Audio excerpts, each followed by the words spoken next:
You listening to this, you've told yourself the same lie over and over again.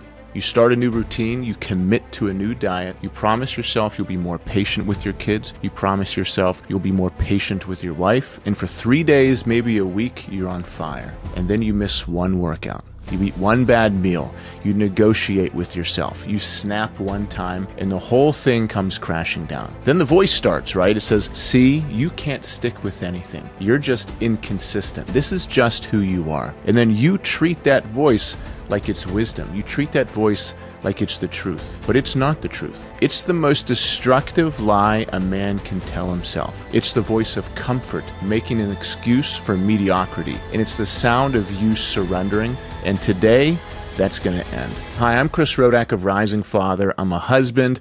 I'm a father of 2 amazing kids. I run the men's program, Men of Fire. It's where fathers go to transform themselves from the inside out. And this consistency problem killed my motivation and killed my discipline in the past. It set me back a decade. And every guy that comes into our program, every father that needs help to get unstuck, they struggle with this too. So we're going to reframe this, and I'm going to give you some perspective shifts and habits to fix this consistency problem once and for all. So first off, let's reframe this. Being inconsistent is not a character flaw. It's a failure of systems. That feeling of failure isn't because you're inherently inconsistent. That's just a myth. You are not inconsistent at your job, most likely, probably not. You show up, you hit your deadlines. Why? Because there are consequences. There are systems. There's accountability. But in your personal life, with your health, your habits, your promises to yourself, you have no system. You have no consequences, and you have no accountability. You are relying on motivation and willpower alone, and those are the weakest resources a man has. You can develop internal motivation. You can build rock-solid, unbreakable willpower, but that takes being in the right environment. That takes accountability. That takes systems to learn that. Your inconsistency isn't a flaw in your character, it's a flaw in your strategy. You haven't failed. Your approach has failed. Here's 3 steps. This isn't easy, but it is simple. Step 1, we're going to call the integrity audit. We're going to rebuild your self-trust from the ground up. You're going to learn to keep your word to yourself again, because a man who can't trust himself cannot lead anyone. So this week, you will choose one specific non-negotiable promise to yourself, not 10, not 100 things, just one. One of the biggest issues I see from guys who try to make a change is they try to do everything at once. Don't do that. Build brick by brick and it can happen. So make sure it's measurable. Say something like, I will get 15 minutes of direct sunlight before 9 a.m. Or I will drink 100 ounces of water every single day. Or I will read 10 pages of a book. Then define a consequence, a real one. If I fail, I will immediately do 50 burpees. If I fail, I will take a 3-minute cold shower. This isn't just the promise itself. It's about proving to yourself that your word has meaning.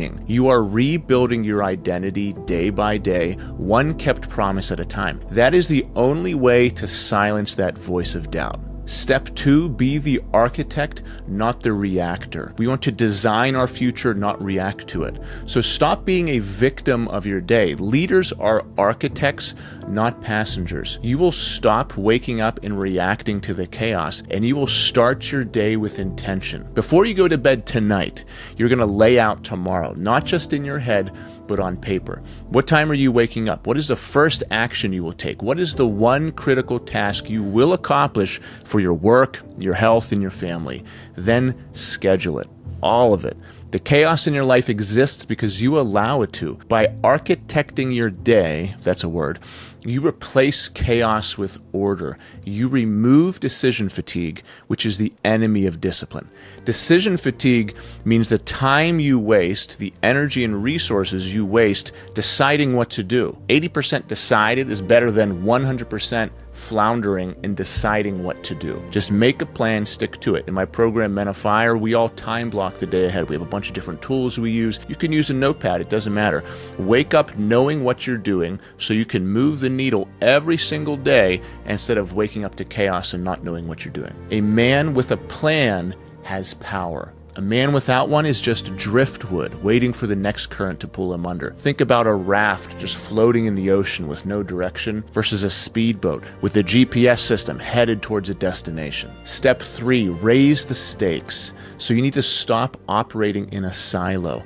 Your solo attempts have failed. My solo attempts failed. Guy after guy, whether they're in their 20s, 30s, 40s, or 50s, that join our program, they need accountability. They need brotherhood. They need other men to fill their life. Whenever you try to go it alone, all you're doing is getting stuck with your own negative, toxic voices. So these solo attempts have failed you for years because there is no one to hold you to a high standard. You must raise the stakes by installing external accountability. Find one man you respect, one man, and declare your mission to him. One great thing we do that you guys can copy is every week we do weekly challenges. This week we're doing a cold plunge challenge. And I have a personal accountability space in this men's group. So what the guys do is they say, this week I want you to hold me accountable to this. And they state it to the entire universe. They write it down, they put it out there, and they state it to everyone. Whenever it's on paper and not just floating around your head, you can't dip your toes in. Everyone knows there's that positive peer pressure that you don't want to let the team down. So make sure you're stating it out loud, writing it down to somebody you respect. Then tell him the promise you are keeping from step 1. Tell him the consequences and give him permission to call you out on your bullshit. Not to ask how's it going, but to ask, did you do it? Be strong. The reason you keep your promises at work is because the stakes are high. Your reputation is on the line. It's time to put your personal honor on the line. When you know another man is watching, a man whose respect you do not want to lose, the excuses suddenly become very quiet. It forces you to rise. This isn't about motivation. This is about mechanics. The integrity audit builds your self-trust. Architecting your day creates the system for execution. Raising the stakes provides the accountability. This is how you kill the lie of inconsistency. This is how you prove to yourself through action that you are the man who does what he says he will do. Implement these 3 steps and watch your consistency change.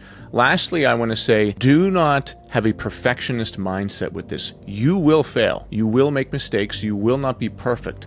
But now when you fail, you're just going to get past it. You're going to pivot and rise, as we say inside Men of Fire. You're going to pivot and rise. Whenever you're with yourself, a lot of times you get down with doubt and shame and failure. Don't do that anymore. You make a mistake, you fail, it doesn't matter, just keep on going. On your journey to the top of the mountain, you're going to have many obstacles, a lot of resistance, but whenever you zoom out, you're not going to see them. You're just going to see your perpetual rise. Make sure when you make a mistake, you fail, it doesn't get you down permanently. So now don't sit and think about this for a week. Put it to action. Make sure you do something. And as always, if you want to learn more about the Men of Fire program, that's where I take fathers from complacency to ripped, disciplined, leading their family, present and patient. Tap the link in the bio to learn more about it or send me a message. Hope that was helpful, guys.